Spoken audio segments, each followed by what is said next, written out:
Hey everyone! Yes, I know, another video on YouTube about AI. This is gonna be my last one in a long time, so I decided to make an exhaustive video about the most interesting and unsettling technology in recent years. See, YouTube algorithms really optimize on extreme representations of viewpoints. AI will take our jobs. GPT 5 point blah blah is the greatest gift to mankind. Internet is dead. Use Nano Banana to fix your marriage.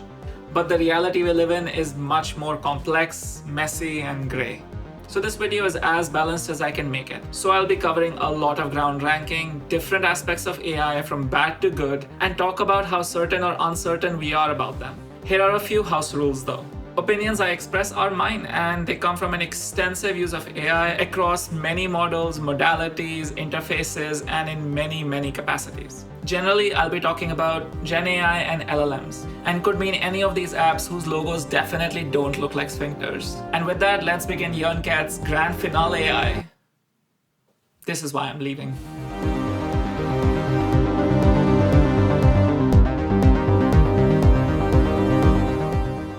AI's greatest value is its ability to process and condense information at a scale far greater than human capacity. For tasks where precision is less important, like DIY repairs, craft projects, or software troubleshooting, AI offers immediate utility.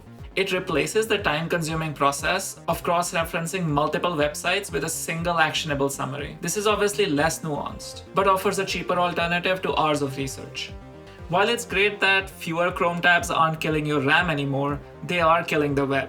Fewer users visit the original website from where the data was sourced. This leads to loss of ad revenue and affiliate links of the creators. And if the niche experts can't afford to create the content, they may just stop publishing or block their data behind paywalls. This breaks the open internet and starves AI of the human-generated data they need. Easy answers also mean that the mental muscle needed for research and logical thinking gets less exercise. Just as we struggle to do math in our heads now that calculators are in our pockets, offloading analysis to AI might just degrade certain cognitive functions. Only Gemini can tell me what happens next. AI models hallucinate in 7% of their responses for general topics. You can of course choose to trust the numbers I just made up because of my confident tone. After all, we do believe AI a lot. For minor things, this is harmless if we are aware. However, professionals are using AI tools extensively now, promoting complacency with ideas like vibe coding. This will lead to buggy products with vulnerabilities and potentially even fatal accidents because of negligence. Additionally, AI can produce content in bulk, including high-fidelity fake media. This is already being used to pollute social feeds and news cycles, often inciting extremist ideologies. Perhaps more dangerous than the fake content itself is the ability for bad actors to use its existence to discredit real information. Not that world leaders would ever do that. Just the sheer effort needed to verify slop can be exhausting. Users are finding it easier to simply disengage from news and public discourse, and we are seeing a shift towards dedigitalisation. Honestly, it might just be the wake-up call to get off our phones. But finish this video first. People exhausted and distrusting of AI might opt for artisanal, emotion-driven experiences. Companies and products offering those choices might be able to charge a premium for that and build loyalty.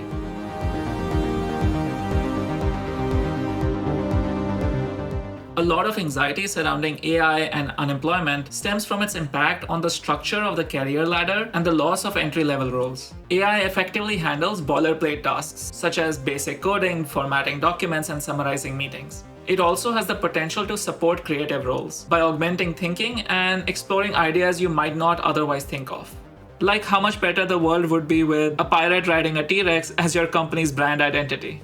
Since this increases individual productivity, most companies would rather hire fewer people than reduce the working hours of their existing ones, leading to net job losses. For any CEO or investor watching this, I know you're not. Why not just give your people a day of the week off instead of firing them? Everyone maybe would be happier maybe? AI also allows a single individual to perform basic tasks across multiple disciplines, be it design, audio, coding, 3D modeling, and so much more. This dramatically increases the feasibility of a single individual filling multiple roles in a complex project. But this means there's a problem. Most professions use junior roles as a training ground. where workers learn the nuances of the industry before the pace ramps up. If AI automates these tasks, the entry path just disappears, creating a future where there are fewer truly experienced seniors because there weren't enough opportunity for junior roles. People often counter this by saying, hey, the future would just have AI jobs, so there's nothing to worry about. But when I'm on my hospital bed looking at my surgeon, I really want them to know their shit and not look at the heart rate monitor and go, 6-7. Early career tasks and small requirements also helps individuals find joy and identity in their work, such as the person who finds passion in graphic design because their small company needed to run an ad. Without these starting points, many people may never find the professional or hobby path that gives their life meaning and them identity.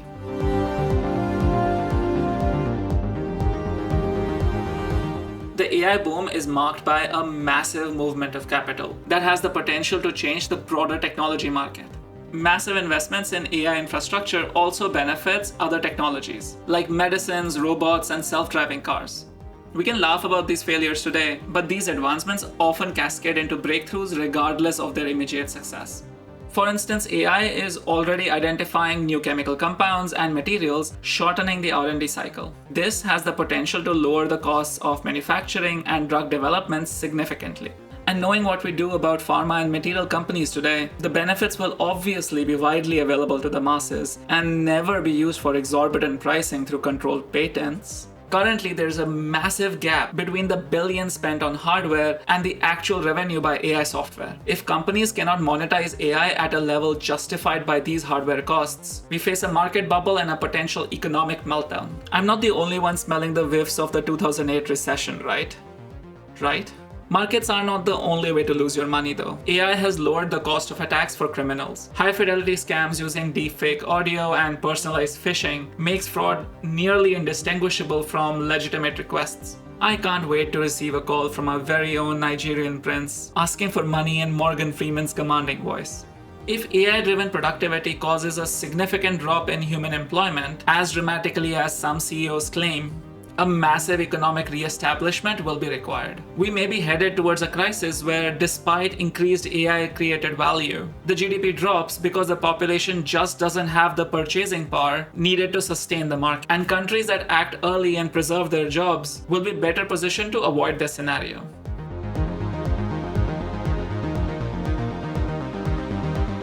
Gen AI acts like a translation layer between a complex world and a person's specific needs. AI is a massive step forward for accessibility. For the visually impaired, multimodal AI can describe rooms, menus, and social nuances in real time. For example, AI can tell you in great detail that this video is of an incredibly handsome man. And for those struggling with complex software, AI can provide step-by-step instructions, leveling the playing field for tech use. It also smoothens travel to unfamiliar locations as translations become more accurate and conversational. AI companies have been propping up this idea of personal agents browsing the internet and taking actions on your behalf. Not commenting on the tech's feasibility, my argument is that for most experiences, it will remove the human satisfaction found in discovery. Much like the experience of physical shopping, delegating everything to an agent takes away your agency and joy of exploration. There's a reason why people line in front of stores before they open in the morning, or at least I hope there is. AI also offers the opportunity of companionship for those struggling with isolation.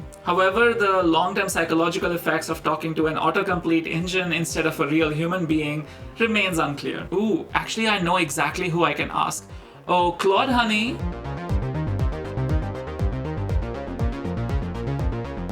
Between easier and more access to information, AI makes educating yourself as an adult a lot less challenging. But when it comes to children who are still developing their cognitive skills, it poses an unforeseen foundational problem. Using AI to write a passable essay is the most commonly cited example, but some fraction of students have always gamed the system. The bigger risk in my view comes from the general loss of cognitive use to research, analyze, and solve problems. We might be looking at a future where individuals just retain less information. They might even develop a dependency to get quick external help, which leads to an inability to put effort in solving a challenging problem. Also, can we bring that example back for a second? What the fuck, Gemini? Stop pandering to me like that. There is nothing insightful in the question I asked you. To counter this, education is shifting back to verbal exams, handwritten work, and process-based thinking, where the student is graded on the steps they took and not just the final answer. What kind of a world we are living in? Am I saying maybe my math teacher was right? We might also see some novel ways of bringing AI into the education system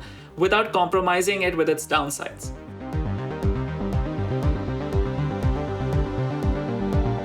AI is a data-driven technology that raises critical questions on the ownership, privacy, and the integrity of the information it consumes. Tech companies are allegedly training models on books, medias, and videos without compensating their creators. While large corporations can read settlements, smaller artists and creators will just get bulldozed. Behind the scenes, these models have training parameters which determine what is a good and a bad response. Because we only see the outcome, we kind of take it for granted that these models are fair. But there's a possibility for bad actors or governments to start manipulating models to create specific narratives and misinformation. Not that they have any agendas to serve, do they? As the web fills up with more and more AI content, newer models are being trained on synthetic data. This AI inbreeding leads to the Habsburg AI or model collapse, where the AI becomes less accurate and more repetitive, slowly devolving into an incest baby. We can also expect sophisticated kinds of SEOs and context injections, exploits to disrupt search and response quality on certain kinds of information. We can already see the transition of AI companies to not just focus on the open internet data, and investors pushing AI models into workplaces to gain access to data which was previously behind company privacy policies. These models will increasingly have the possibility of leaking our data. And as more data can now be processed, it becomes more and more feasible for nation states and governments to track individuals across the internet. While this level of surveillance by itself isn't that bad, all it takes is just one bad government.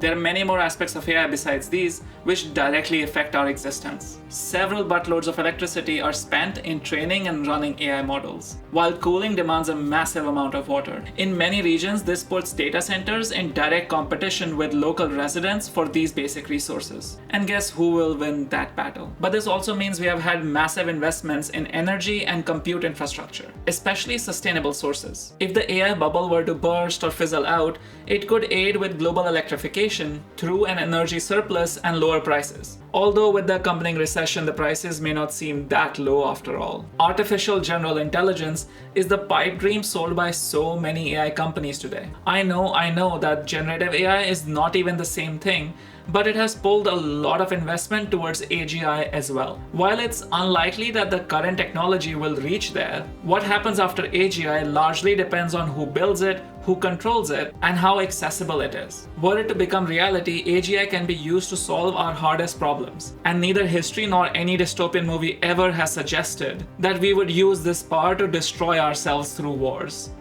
So unimaginable. Even AI as it stands today can be exploited by bad actors. No, not you, Tommy Wiseau. Its capacity to scan thousands of lines of code can help identify vulnerabilities in minutes. These provide easy targets for cyber attacks, which would have previously required resources of a nation state. And this just creates a constant threat to global infrastructures and economies.